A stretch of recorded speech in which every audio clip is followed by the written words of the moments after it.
대한민국 최고의 특종 메이커. 네, 우리 안진영 기자님 함께합니다. 안녕하세요. 반갑습니다. 네, 아니 날씨가 갑자기 네. 좀 더워졌어요, 그렇죠? 딱 하루 만에 그런 것 같아요. 그저께까지만 해도 좀 선선한 느낌이 있었는데 어제부터 이게 확 더워졌는데 그리고 요즘 대한민국 좀 아열대 맞아요. 기후로 가는 것 같아요. 맞아요. 아침에 좀 흐르면서 갑자기 비도 내리고 음, 그래서 건강 관리 이럴 때 더 유의하셔야 될 것 같아요. 맞아요. 아니, 사실 맞습니다. 저는 목감기 지금 걸렸잖아요. 네. 네네. 근데 이 감기가 되게 오래 간대요. 근데 음, 진짜 오래 가는 것 같아요. 지금 2주째거든요. 예, 진짜로. 그렇더라고요. 이게 아무래도 환경적인 요인이 있는 것 같아요. 이게 음, 쨍하고 그러면은 바이러스도 금방 죽을 텐데 이게 좀 습한 기운이 같이 있다 보니까는 아예 맞아요. 처음부터 걸리지 않도록 그러니까. 정말 예. 유의하셔야 될 것 같아요. 그리고 최근에 네. 코로나가 홍콩에선 다시 유행하고 있대요. 맞습니다. 그죠? 예, 네. 그래서 이제 한국도 아이고 큰일 났다라는 생각도 좀 드는데 여러분들 뭐 그 건강 관리 잘 하시고 진짜 이럴 때일수록 철저하게 위생 관리 해야겠다라는 생각도 듭니다. 네. 자, 일단 맞습니다. 첫 번째 이야기는 이 얘기 사실 되게 궁금했었는데 음. MBC 기상캐스터 출신의 네, 지금은 고인이 된 네. 네, 오요한나 씨의 사망 사건과 관련해서 공식적인 발표가 있었죠. 네. 지난해 9월 숨졌는데 부고가 3개월 지나서 연말에 알려졌습니다. 근데 그 어, 과정에서 MBC 소속 기상캐스터였는데 부고조차 제대로 알리지 않았다. 이 사건이 은폐되고 있는 게 아니냐라는 주장이 제기가 됐고요. 네. 실제로 오요한나 씨의 휴대폰 안에서 약 15장, A4 15장 분량의 유서가 공개됐는데 음, 여기에 내가 괴롭힘을 당했다라는 내용이 있었던 거죠. 자, 근데 주장이 입증이 되지 않으면 사실 이거에 대해서 함부로 판단하기 어렵잖아요. 이와 관련해서 고용노동부가 직접 조사를 시행했는데 그 결과가 나온 거예요. 자, 고용노동부의 결과를 먼저 말씀드리면요. 네. 일단 직장 내 괴롭힘이 있는 건 사실로 보인다라고 얘기를 했습니다. 즉, 음. 오요한나 씨가 그냥 적은 게 아니라 실제로 그런 괴롭힘이 있었기 때문에 그게 직간접적인 어떤 영향을 미치지 않았냐 본 건데 또 하나 중요한 건 뭐냐면은 네. 근로기준법상에 근로자에는 해당되지 않는다는 거예요. 이 어. 근로자라고 한다면은 딱 정해진 기준이 있잖아요. 뭐 기업가가 있고 근로자가 있는 것처럼. 근데 이분이 이 MBC의 정규 직원은 아니고 이 프리랜서였거든요. 그렇기 음. 때문에 근로자로 볼 수 없어서 근로자 상의 직장 내 괴롭힘을 이걸 적용시킬 수는 없지만 적어도 직장 내에서 괴롭힘을 당한 것은 맞다라고 판단을 내리면서 이 상황이 어느 정도 이제 그동안 여러 가지 주고받는 특히 얘기들이 있었는데 실제로 오요한나 씨가 직장 내 괴롭힘 속에서 굉장히 힘든 시기를 겪다가 결국은 이런 돌이킬 수 없는 일이 벌어진 게 아닌가라고서는 생각할 수 있게 된 거죠.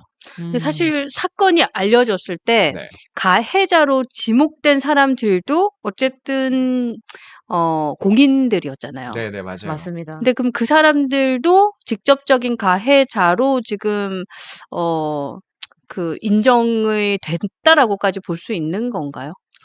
이 부분이 사실 직접적으로 저희가 가해자다라고서는 단정지어서 말하기에는 개인적으로 말하는 데는 좀 조심스러운 부분이 있습니다. 네, 근데 네. 적어도 고용노동부에서 이게 분명히 괴롭힘이 있었던 것으로 보인다라고 한 명에 대해서는 판단을 내렸거든요. 그래서 MBC에서 그 한 명은 이미 해직 처리를 했습니다. 그렇구나. MBC와 계약이 더 이상 진행이 되지 않고요.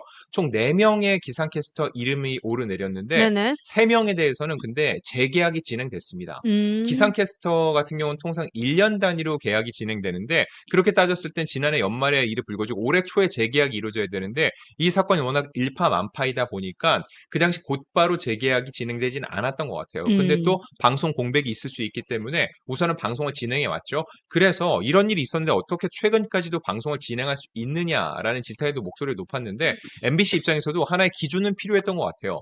또 그냥 주장에 대해서 일방적으로 이 계약을 해지했을 경우에는 또 다른 문제가 야기될 수 있는데 고용노동부에서 그 한 명에 대해서는 직장 내 괴롭힘이 있다고 봤기 때문에 그 한 명에 대해서는 결국 해지 처리를 한 거고 나머지 3명과는 재계약을 진행을 해서 올해 연말까지 나머지 3명은 진행을 하게 됩니다.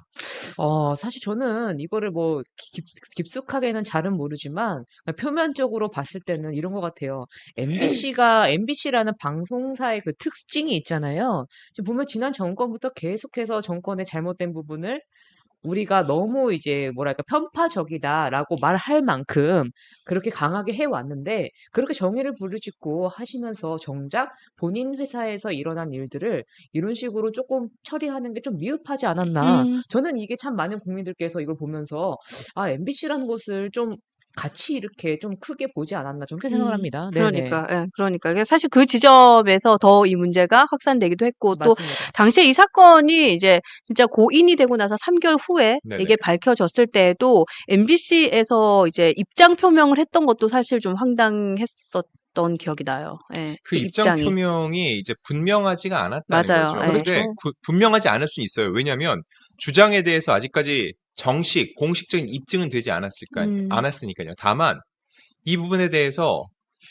대대적으로 다른 언론들은 음, 다 문제 삼고 다루고 있는데 정작 MBC는 메인 뉴스에 다루지 않았다는 거예요. 맞아요. 예, 맞습니다. 자, 예. 그러다 고용노동부에서 결과가 나오고 MBC 뉴스데스크에서 그날 처음으로 입장을 냈는데 그때 그 입장 내용을 보면은요. 이런 내용이었습니다. 안타까운 일에 관해 유족들께 다시 한번 사과를 드린다. 그리고 상생협령 담당관을 신설하고 프리랜서 및 비정규직 간 발생하는 문제도 제3자를 통해서 신고할 수 있는 체계를 마련하겠다고 했는데 전형적인 사후 약방문이고 맞아요. 사실 그 예. 전까지는 이 부분에 대해서 너무 다루지 않은 게 아니냐. 그리고 아까 처음에 말씀드렸다시피 이분이 프리랜서지만 MBC 기상캐스터로서 외부에 소개가 되고 일을 해왔는데 그렇죠. 부고가 있을 때 왜 공식적으로 내부에 부고문을 띄우지 않았냐. 그랬다면은 음. 사망 후 3개월이 지나서 뒤늦게 알려지는 일은 없지 않았을까 하는 안타까움의 목소리가 나오고 있는 겁니다. 그렇죠. 그런 아, 부분들이 계속 그러네. 연속해서 있었으니까 국민들께서 보시기에 MBC가 이거 완전히 이 일을 축소 은폐하는 거 아닌가? 음. 하는 합리적인 의심을 하실 것 그니까 같습니다. 고 네네. 지점이네요. 그쵸? 네네. 예. 그러니까 부고를 바로 알리지 않았다는 것 자체가 뭔가 숨기고 싶은 맞습니다. 뭔가 있었지 않았을까라는 생각을 그냥 의심하게 되는, 그렇죠. 예, 네. 뭔가 좀 그런 생각이 드네요. 근데 이제 가족의 입장은 어떤지도 좀 궁금한데, 이제 고용부의 공식 발표가 있었는데, 이 오 요한나 씨가 어머니랑 그때 살고 있었다? 뭐 이런 소식 들었던 것 같아요. 그래서 이 고용노동부 정식 발표 그날 어머니가 그 네. 앞에서 기자회견을 열었는데 이런 입장이었습니다. MBC가 시키는 대로 일을 했는데 어떻게 노동부는 노동자가 아니라고 하냐. 그치, 네, 분명히 그치. MBC에서 녹을 먹고 MBC에 일을 했지 않냐. 그러면서 제대로 조사한 것이 맞냐. 너무 원통하고 억울하다고 했고요. 가해자들이 진심으로 사과하고 MBC가 책임질 수 있도록 많은 분들이 함께 해주길 바란다고 애끓는 모정을 드러냈는데 사실 이 부분은 어쩔 수 없이 사람들이 그 순간에는 굉장히 많은 관심을 보였는데 시간이 지날수록 점점 흐릿해지거든요. 그렇죠. 끝까지 관심을 갖고 진실 규명 그리고 가해자가 있다면 그 가해자에 대해서 처벌까지도 어떻게 이루어지는지 지켜볼 필요가 있는데 일단 지난해 연말 이 한 명의 가해자로 지목된 인물에 대해선 유족들이 민사 소송을 진행을 하고 있습니다. 아, 그 그래서 해직 처리된. 그게 아, 지금 그 해직 처리된 사람이 그 사람이라고 공식적으로 발표는 되지 아, 않았어요. 그래요. 네. 그래도 아마 이게 고용노동부에서 직접적으로 가해가 있다고 본 그 인물에 대해서 해직 처리가 이루어졌기 때문에 그 인물이 동일 인물이 아닐까 이 부분이 가장 무게가 많이 실리는 상황이고요. 최종적으로 이 소송에서는 어떤 결론을 내게 될지 여기까지도 대중들이 많은 관심을 기울여 주는 것도 필요합니다. 네, 아. 저희 뉴스엔진에서도 계속해서 이 네네. 오 요한나 씨 사건이 어떤 새로운 국면이 있거나, 네, 네네. 후발 그 보도가 있을 때는 우리 기자님께서 소통해 주시면서 네네. 저희도 계속해서 관심을 갖도록 하겠습니다.